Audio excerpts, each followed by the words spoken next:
volunteer cards with us. We can leave it in our office for folks who come in and stuff. And so, thank you. And then can I pass it to you? Okay. And then right now I'm going to pass it to the Sikh Coalition. I'm not going to butcher your name because you just told me Sahej. Sahej. Sahej. I have the last Sahej. Welcome Sahej from the Sikh Coalition. I hope you can all introduce yourselves to him because he's not very well known with the organizations that are here. And then also sometimes we're not really well known with the Sikh community. And so that's why I thought it was really important to have them here, their presence here, especially since they are directly impacted with hate crimes, since people just like to throw them under the bus and call them Muslims or just blame them for Islam in general. So please introduce yourself and talk about the Sikh Coalition. Hello everyone, my name is Sahej. So just to make it easy for all of you to pronounce it, you know how living fence is pronounced, hedge?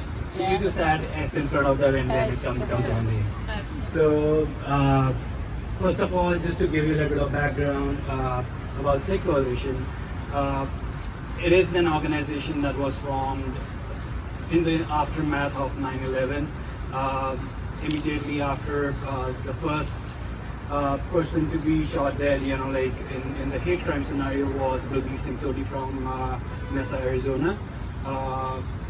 It is actually his 20th death anniversary on 15th, and we are going there. We are trying to, you know, like not like celebrate, but like remember him and, you know, like pay him homage and everything, you know, like on 15th. So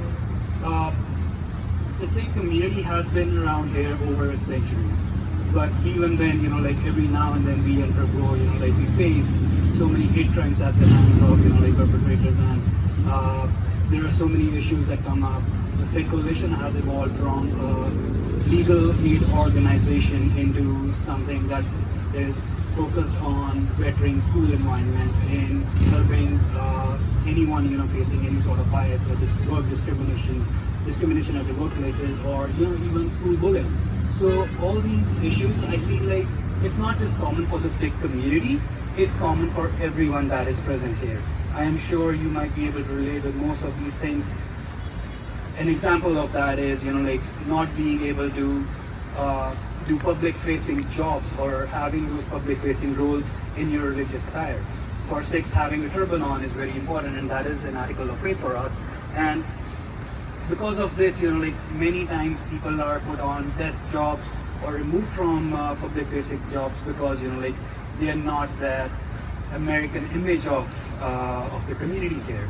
So I'm sure, you know, like that is something that all of you can relate with. And, you know, like a little while back, you know, my friend there, you know, he was talking about issues that they've come across and how, you know, like their other team members have been working, and which is why they probably couldn't make it here.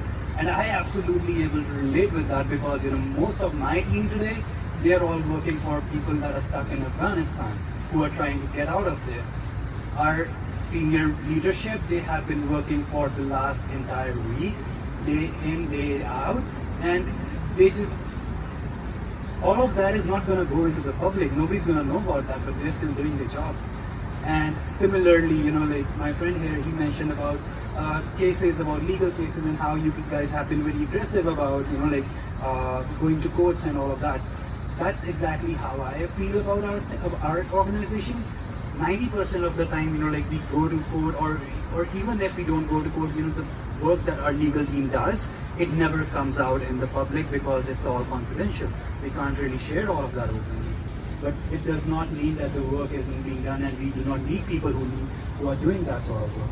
All of you here are doing a very important job, and you should all, you know, like tap your backs for being able to do that, and, you know, like for organizations like theirs who are helping us do that exact work. So thank you so much for having me here, and I really appreciate. I hope we can do this more, and, you know, we get to know each other more. Again, like I do have some resources here, you know, like if you're curious about our work, about what kind of stuff we have, and if you just like fridge magnets, I have some of those as well.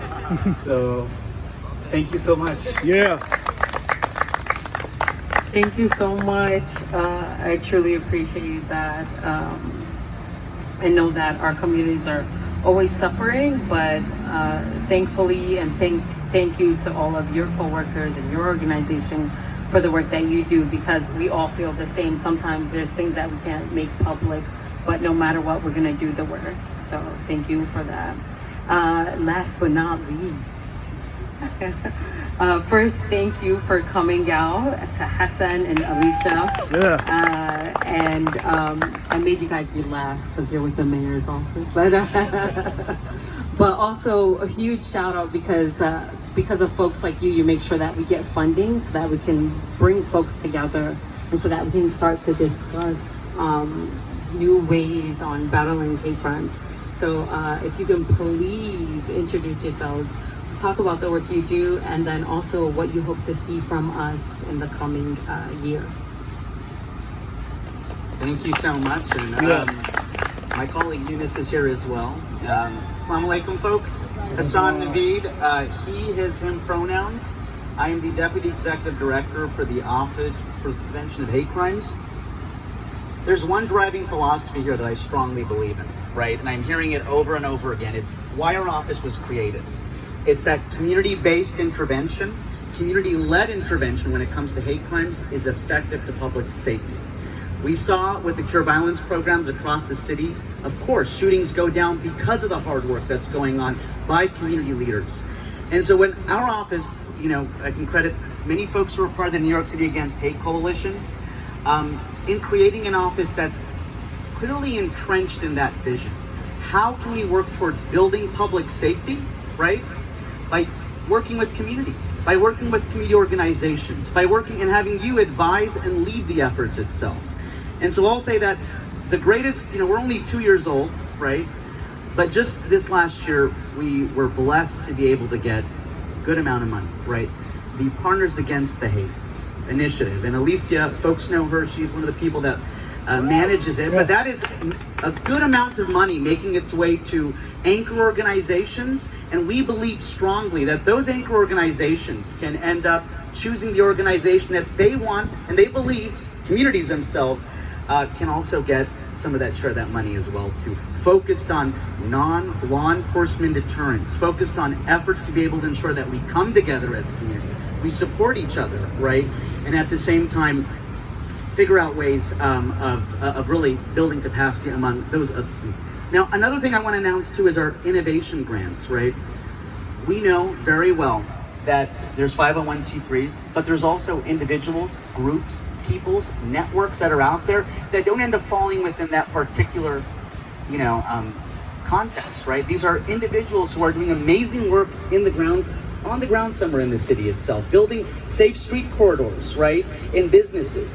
And so we've taken $100,000 and we are making it to where we want folks to be able to apply for those innovation grants to come up with solutions. If you know a group, if you know a bunch of aunties or uncles, or if you know folks who are really trying to make those changes and that need that funding, need that seed funding to be able to also build that capacity in hate crimes, please, we'll have information out soon and I'll have Alicia share it with folks as well too.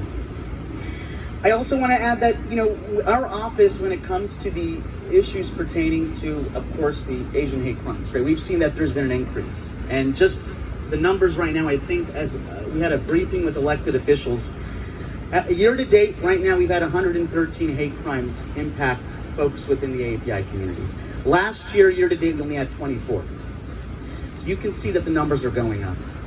And that is clearly something that we're not all happy about, right? So we engage with city agencies on a weekly basis.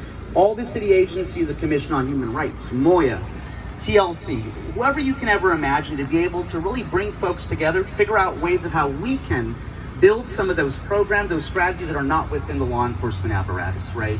How can we work towards supporting the efforts of these bystander intervention trainings that are going on?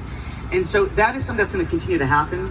And, you'll obviously, I would highly advise folks to please meet with us afterwards, talk to us. We have resources out here too. We want to engage with people. And we also want to be able to make sure we're bringing more resources into these communities.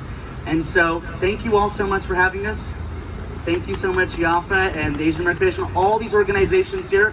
And we look forward to meeting you all shortly. Thank you. I'll let my team introduce themselves. How about that? Yeah. Hi everyone, I'm Alicia Miranda. I'm a program manager with OPHC. Hi everyone, my name is Eunice, she has pronouns, and I'm also a program manager of PC. Nice to meet you. Yeah. Thank you all so much. I truly appreciate everyone's presence here and for being here and sharing all the information that you've given us. Know that our work is very deeply embedded in the community, and it's something that I'll always respect. It's why I've actually come into this work, and that I hope that volunteers pursue that in the future. Please don't hesitate to share information, because JFred's flyer there is new to me. It's missing a D, but just like Paula said, one bonus D. I was actually gonna ask if you can go through them for us, or is that too long? Okay, because it's not too long, but I was just interested in it, and I'm gonna pass them around just so everyone can have. So I'll start first with the missing D, which is document, which is when you're seeing something happening, you can document on your device or delegate to someone. And it's important to keep your camera on the person in question and not on the victim. And then afterwards, again, you should not post anything without the victim's consent, but you should exchange your information and offer the recording you have, and they can do with it what they want. The first D is direct. Respond directly to the person causing harm or physically intervene if necessary. Again, the idea is to what's the word? Make things simmer. There's a better word, but Calm it down. yeah. De-escalate is the word.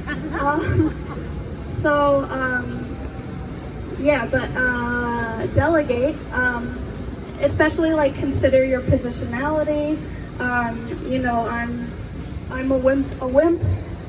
So if my safety is in question, I should remember to solicit the support of the people around me. If I'm speaking with with the perpetrator and I want to give someone else my phone to document, these are all ways of delegating. Distract, bring attention away from the person causing harm, the person who is harmed, or the situation itself. I used to have some good strategies for distraction, but do you have any? I once took an standard in an intervention workshop, I was gonna suggest one. One of my colleagues actually said this worked. She witnessed an altercation on the train, and they were just so deeply into the argument, and she was really afraid it was gonna soon escalate. So she just busted some moves. She danced in between them, and it completely distracted them, and it put all the attention on her. And so that's one of the, I would say that's a suggestion to distract. So this made me think, I don't know how familiar you guys are with Snackman. It was a viral video of how someone he was eating chips and there were two people who were getting